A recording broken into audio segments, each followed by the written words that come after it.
আপনারা সাংবাদিক ভাইরা আসলে একটা নিউজ পেলেই সেটা কথা না বলেই খুব সহজভাবে লিখে দেন।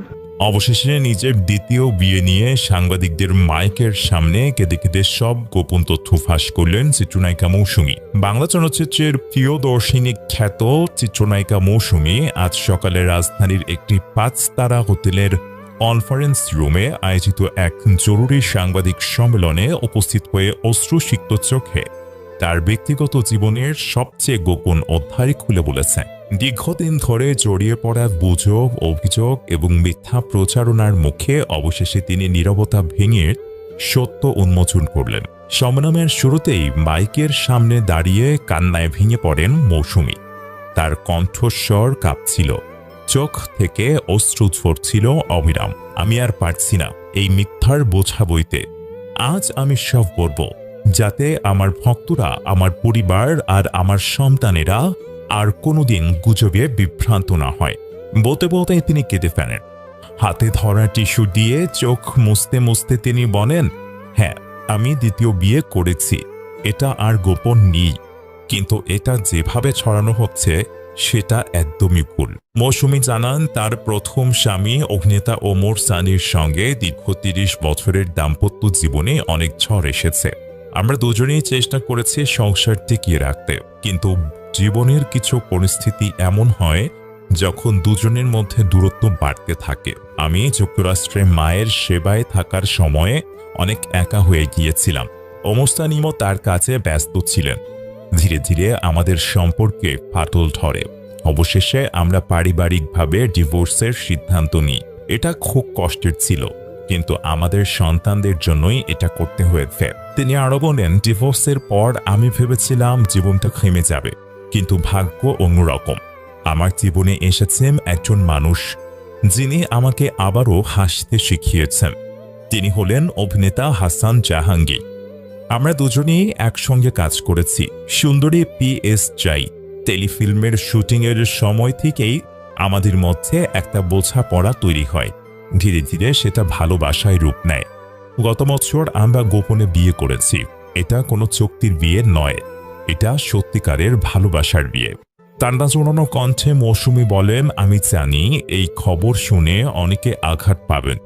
আমার ভক্তরা যারা আমাকে ওমর সানির সঙ্গে সুখী দম্পতি হিসেবে দেখতে চেয়েছিলেন, তাদের কাছে আমি ক্ষমা চাই।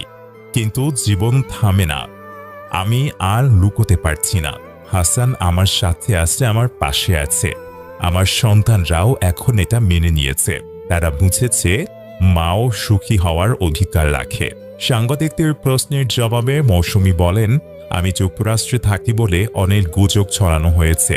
AI জেনারেটেড ছবি, ফেক ভিডিও সবই করা হয়েছে আমাদের সম্পর্ক নষ্ট করতে, কিন্তু সত্য তো লুকানো যায় না। আজ আমি সব ফাঁস করে দিলাম, যাতে আর কোনো মিথ্যা না ছড়ায়।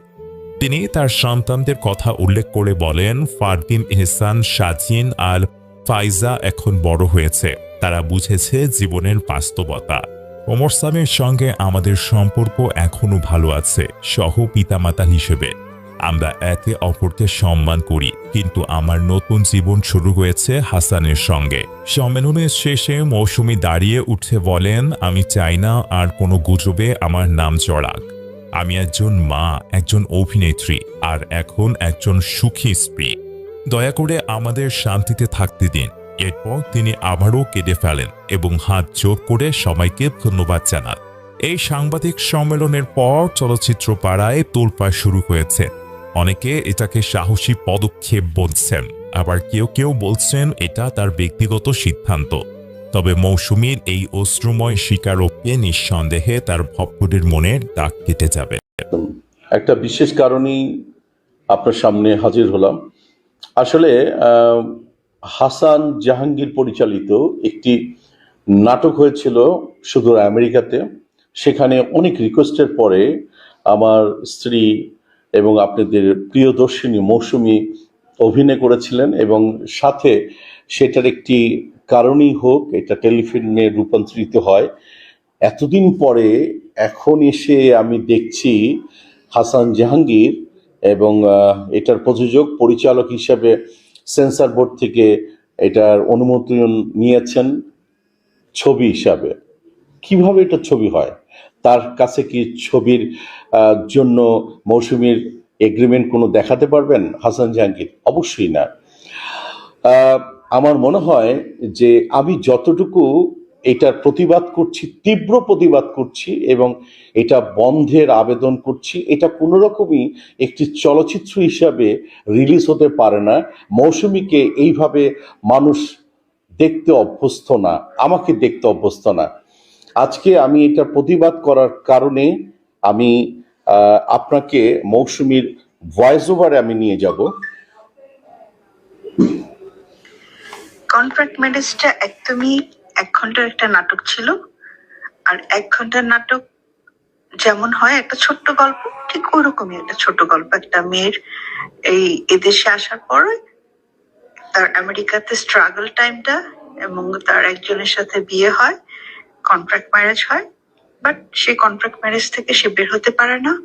ওই লোকটা তাকে অনেকভাবে উত্ত্যক্ত করে, বিরক্ত করে। এই ধরনের একটা ছোট্ট গল্প নিয়ে তার এই কন্ট্রাক্ট ম্যারেজের গল্পটা সাজানো ছিল।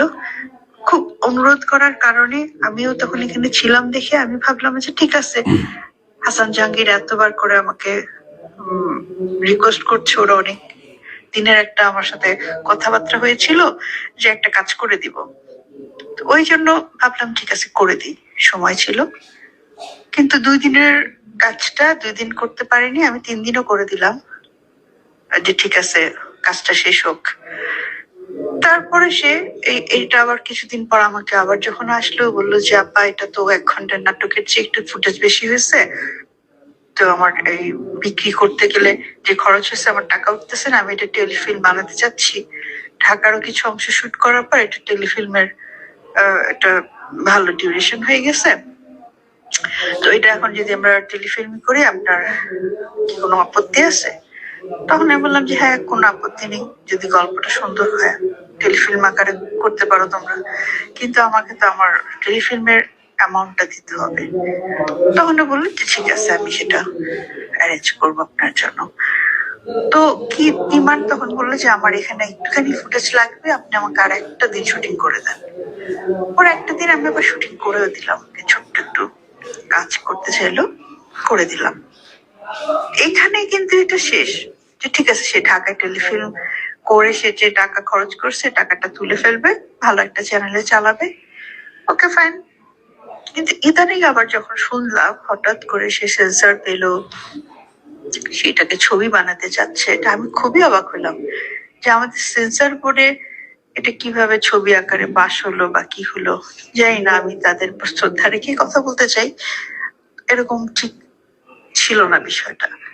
আর আমি মনে করি না যে আমার একটা ক্যারিয়ারের মানে একটা এরকম, আমি যেখানে ছবি করি না সেখানে এরকম একটা গল্প দিয়ে আমাকে হুট করে একটা সিনেমার মধ্যে, সিনেমার আদ্যপন্ত কোনো কিছু আমি জানি না, সেখানে কোথায় আমাকে কাটপিসের মতন ব্যবহার করা হচ্ছে, এটাও ঠিক না। কিন্তু এটা আমি আশা করিনি, আসলে এটা হাসান জাহাঙ্গীরের কাছে আশা করিনি, এবং আমাদের সেন্সর বোর্ড কেন এই ধরনের একটা গল্পকে তারা পাশ করে দিল জানি না, আমি খুব কষ্ট পেলাম।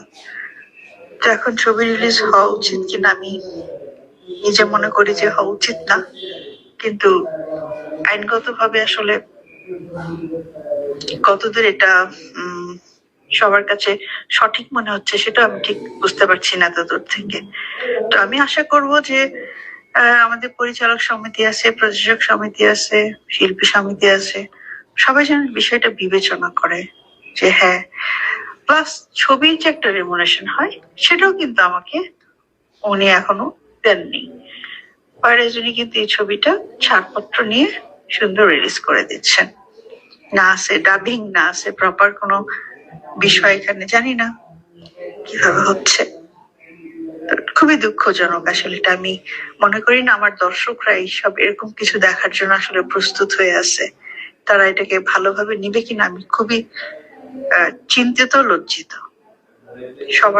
সবাইকে আবার আমি আমার নিজের অন্তর থেকে আমি আপনারা শুনতে পেলেন মৌসুমীর কথাগুলি। দেখুন, প্রতিনিয়ত এইভাবে হবে এবং শিল্পীরা ঠকবে। আমি বিনয়ভাবে হাসান জাহাঙ্গীরকে অনুরোধ করতে চাই, যে ভাই ব্রাদার তুমি যেটা করেছো এটা কি সঠিক? একদমই সঠিক না।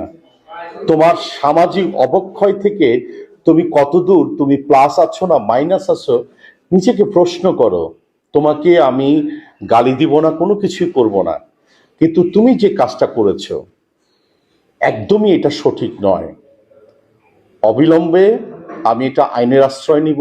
প্লাস মৌসুমীর সাথে যদি তুমি ফোনে কথা বলে নিতে পারো, আমার পরিবারের সাথে যদি কথা বলে নিতে পারো, তোমার সেটা আমি ইনভাইট করছি, কিন্তু সেই চেষ্টাটা একদমই তোমার নেই। আর তুমি যে ধরনের কাজ করে এটাকে রিলিজ করছো, এটা আমি তীব্র প্রতিবাদ জানাচ্ছি আমি তোমার সিনিয়র ব্রাদার হিসাবে। আপনারা বিচার করবেন এই ছবির বিষয়। ধন্যবাদ।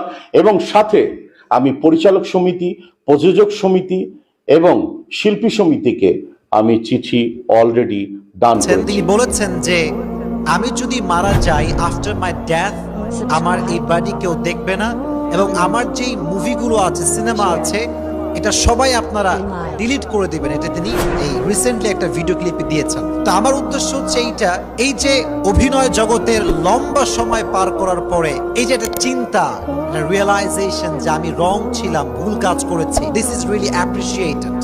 মানুষ যখন তার ভুল কাজ বুঝতে পারে যে আমি ভুল করছি, তখন সে ভালো পথে আসতে পারে।